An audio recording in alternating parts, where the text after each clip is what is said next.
can't do the thing. I actually can't do that anymore. I can't. I tried to sing it. I can't. What can you say to draw a third more opulent than your sisters? Speak. Nothing, my lord. Nothing. Nothing.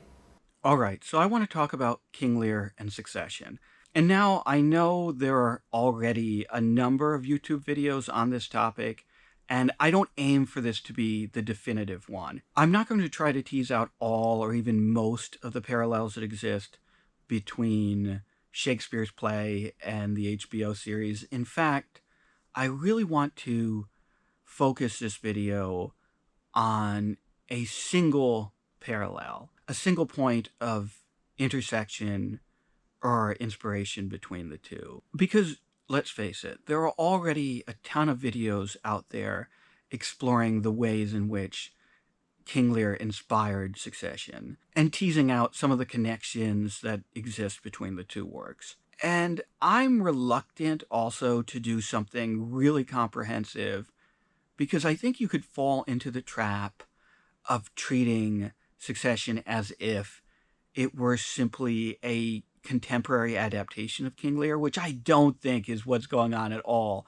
You see a lot of these like theory crafting videos that are attempting to draw really firm, clean parallels between characters in the play and events in the play and characters and events in the series. And I think, in fact, it's better to look at King Lear as simply one of the many inspirations, literary and otherwise, Shakespearean and otherwise, that the showrunners are pulling from. And I think approaching it in a more literal way is not only kind of silly and foolish, but also diminishes Succession as an independent work. Now, that said, let me diminish Succession as an independent work a little bit. So the scene I really want to focus on is the moment in Succession's penultimate episode, Church and State, when the three Roy children eulogize their father, Logan. And I think this scene actually has a very direct parallel in King Lear. In fact, I think it might be one of the most explicit parallels to the play that I've seen in the series so far.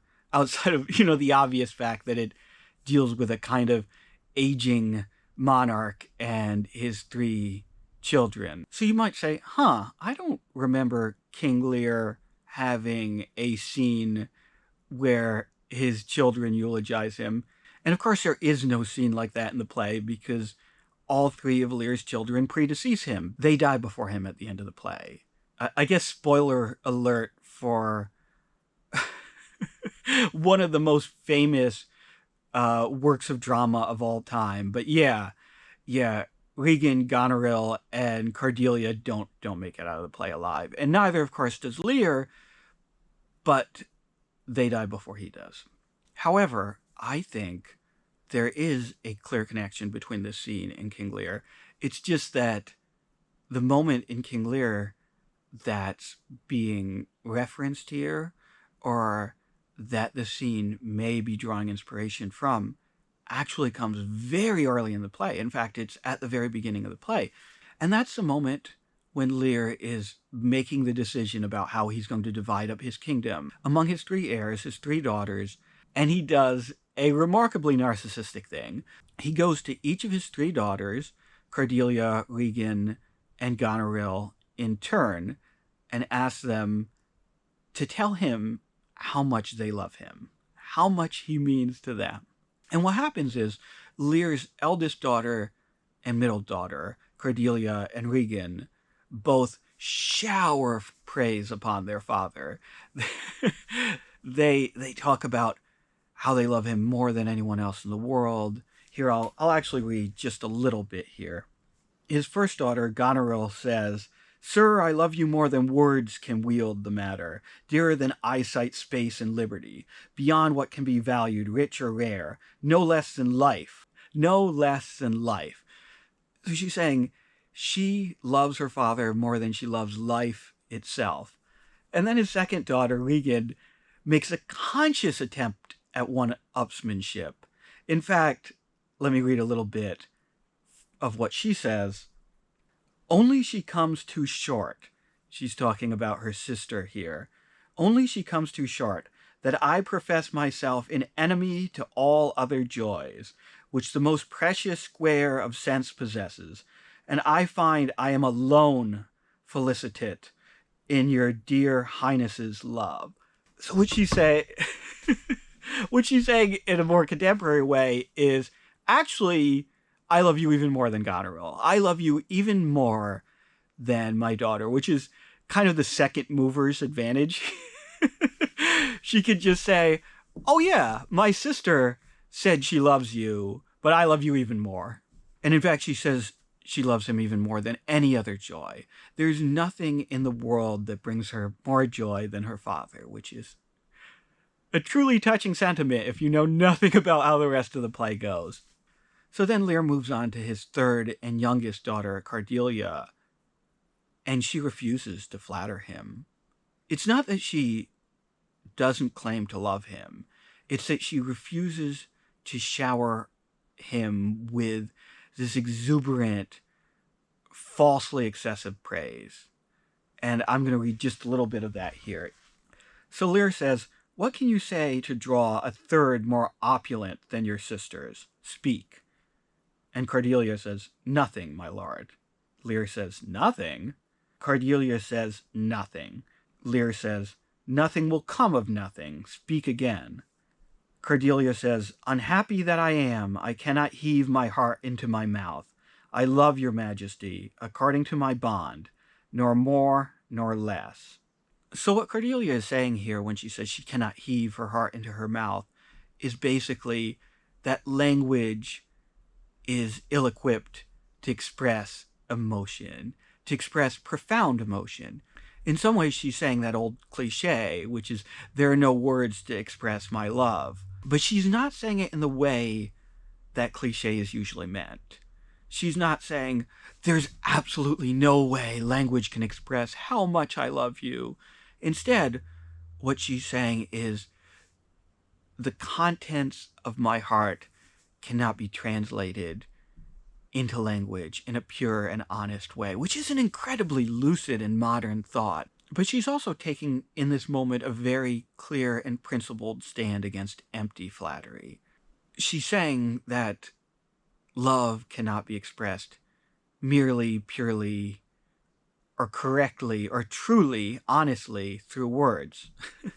Which, as the play goes on, turns out to be incredibly true. Goneril and Regan do not have their father's best interests at heart and end up betraying him over the course of the play while Cordelia remains loyal. It's a little more complicated than that. And honestly, Goneril and Regan have their reasons for turning against their father. He's honestly kind of a dick throughout the play. I mean, basically he garrisons his soldiers, his knights, at their estates, and goes on to throw a bunch of loud, lavish parties that his daughters don't really appreciate. And also, he's coming mentally undone over the course of the play. So he's the kind of father who might get on anyone's nerves eventually, just as Logan does. But that's a complete aside. The main point is, there's this moment where all three daughters are asked to flatter their father. Two of them do, and one of them refuses. And what's the end result of that in the play? Well, Cordelia is disinherited by Lear. She loses any claim to any part of his kingdom, and she's cast out into exile, basically, in France. And here's where the parallels with Succession come in. Here's where we can see some really explicit connections to what happens in Season 4, Episode 9, Church and State. And specifically to the three eulogies that the Roy children give for their father. Because think about those three eulogies. You have two eulogies, the eulogy by Kendall and the eulogy by Shiv, that are basically making an explicit attempt to flatter Logan, or at least to present his legacy in the most positive possible light. And just like in the play, there are ulterior motives at work here. Shiv and Roman are not acting in a selfless way out of love for Logan. They know that they're in front of an audience.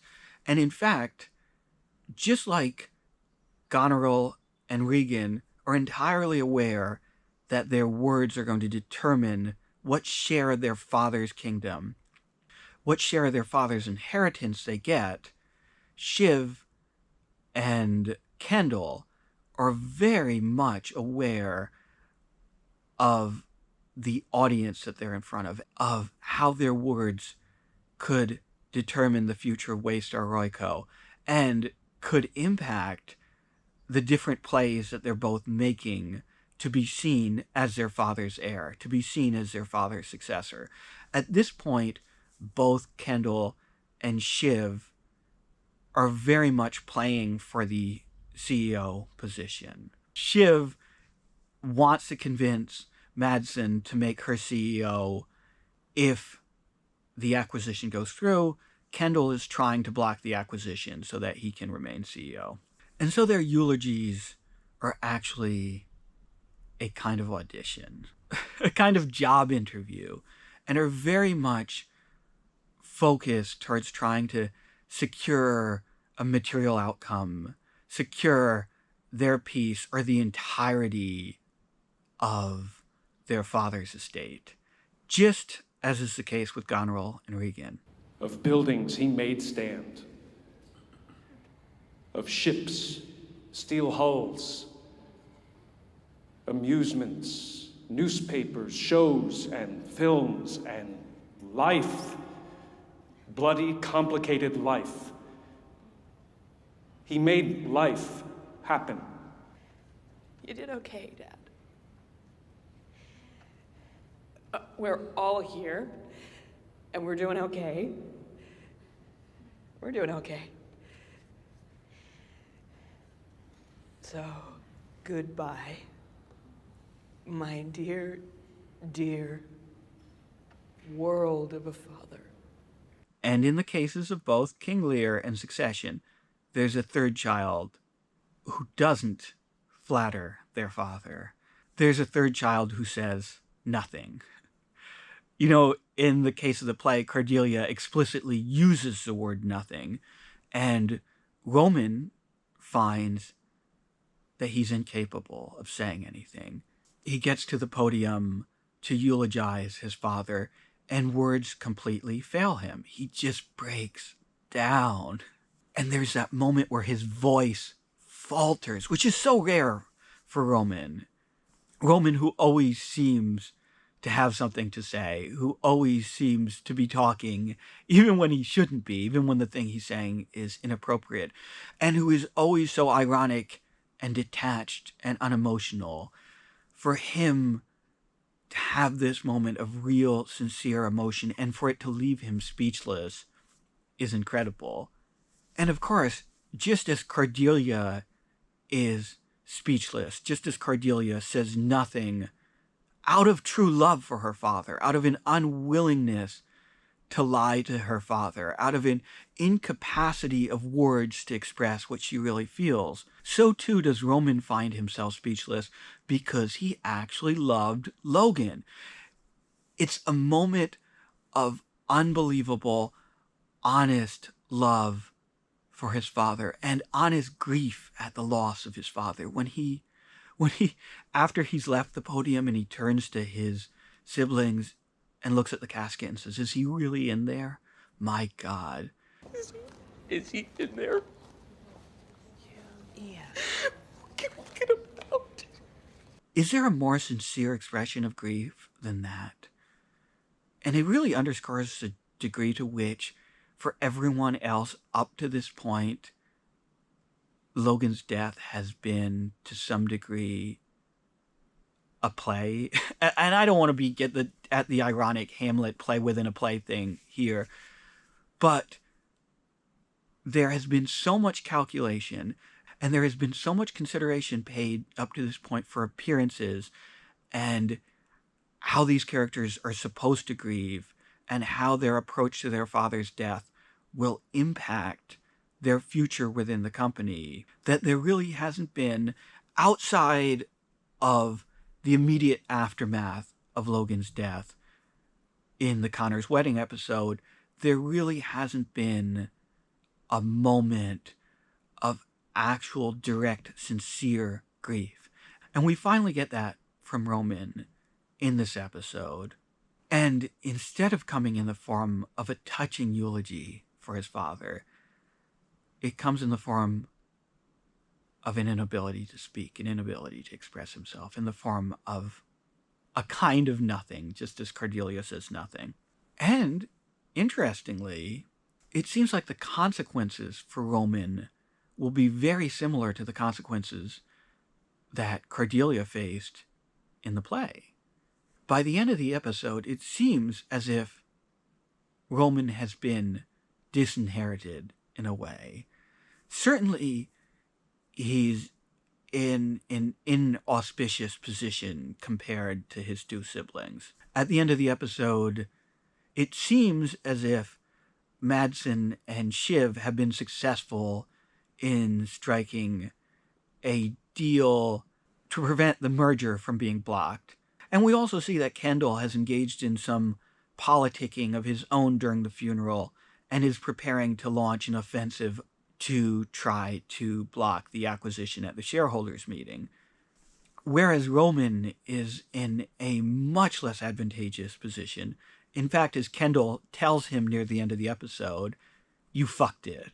I don't really feel so great. Yeah, I know. Sorry. That's because you fucked it. The implication, I think, being that his show of emotion at the funeral, his show of vulnerability, especially at the funeral, may have made him appear weak to the shareholders, to the staff, to the incoming president. At the end of the episode, there's no question that Roman is in an incredibly bad position, not only in terms of his political power within the company, but also just personally, he's clearly having a breakdown. If you look at the sequence at the end where he essentially goads protesters into beating him up. Fuck you! I'm the fool! Shit! Get the fuck out of here! And in fact, that final scene is of him kind of wandering off into exile, not to strain the comparisons with the play too much, and the comparisons between him and Cordelia too much. But that final sequence is Roman wandering away from the funeral and from his family and into the mob, into the wilderness, just as Cordelia is disinherited and sort of cast out to France. Now, Cordelia marries the king of France, and and so she's not exactly living rough. But there's also another character, interestingly, in King Lear, Edgar, who is another legitimate heir who is usurped and who very much is cast out into the wilderness. He basically ends up living as a half-mad beggar for a good portion of the play. But that's a little bit too much of an aside here. And I hope I've made clear the seeming inspiration that Succession is drawing from the opening moments of King Lear in this sequence where you see the three children eulogize Logan. But there's also just a little bit of subversion here, because, of course, this moment doesn't come at the beginning of the series. It isn't positioned where it is in King Lear. It comes at the end of the series, or practically the end of the series. And I think that's something that Succession likes to do, which is it likes to reference Shakespeare, but it also likes to subvert your expectations for how it's going to reference Shakespeare. You won't see very many just direct, clean, clear parallels where it's like, oh yeah, this is an adaptation of that moment from the play. Instead, you see these reversals, and in this case, you see the series flipping the play on its head in, I think, kind of a cool way. And just one final aside before I close out. there's another subversion, I think, of Shakespearean expectations going on here. And that, I think, comes in the way that the series goads the audience into expecting a very different Shakespearean Roman eulogy. And that's not a eulogy given by the character Roman, but a eulogy that begins friends, Romans, countrymen. And that's, of course, Mark Antony's eulogy for Caesar from Julius Caesar. And that eulogy is not only one of the most famous speeches in all of Shakespeare, but it's also very much the kind of speech you would expect from Succession, which is to say that it's a very calculated political speech and a deeply backhanded speech. I'm not going to read it here, but in the speech, under the pretense of eulogizing Caesar, Mark Antony is really revving the Roman populace up to prepare for revolution, to get ready to revenge Caesar, and maybe, possibly, to back Antony himself in his impending war against Caesar's assassins. And it's funny, because we almost get a eulogy very much like that. And that's the eulogy that you see Roman practicing at the beginning of the episode. And the funny thing is that eulogy is almost a kind of Shakespearean monologue or soliloquy, because it's a rare moment in Succession where you have a character talking to themselves. In the same way, in a Shakespearean soliloquy, a character will address the audience directly and give a peek into their thoughts. Here you have Roman practicing the eulogy, talking only to himself, and by extension, sort of talking only to the audience. And that speech, the speech that he never actually ends up giving, is very much a calculated one, is very much one intended to ingratiate himself to the audience at the funeral. It's very much the speech his siblings are expecting him to give, and is very much the kind of manipulative piece of rhetoric that Mark Antony gives in his eulogy of Caesar. I am King Dong. I am the King of Dong. Bow down to me. So since I think a lot of viewers are aware that Succession draws from literary influences, and especially draws from Shakespearean influences, I don't think it's totally accidental that we get this moment at the beginning that evokes a different Shakespearean eulogy and leads us to expect one kind of allusion to Shakespeare. And instead, the episode ends up delivering us another in the form of these three eulogies that feel really similar, I think, in tone and in theme, if nothing else, to the opening of King Lear. All right, that's it. I talked for longer than I planned to. Thank you for watching. If you did enjoy this, I gotta say it. You know I gotta say it. Please like and subscribe. I'm up to 11 subscribers, so, you know, maybe this video will get me up to 12. Who knows? Anyway, thank you so much. I appreciate it. That's it. I'm done.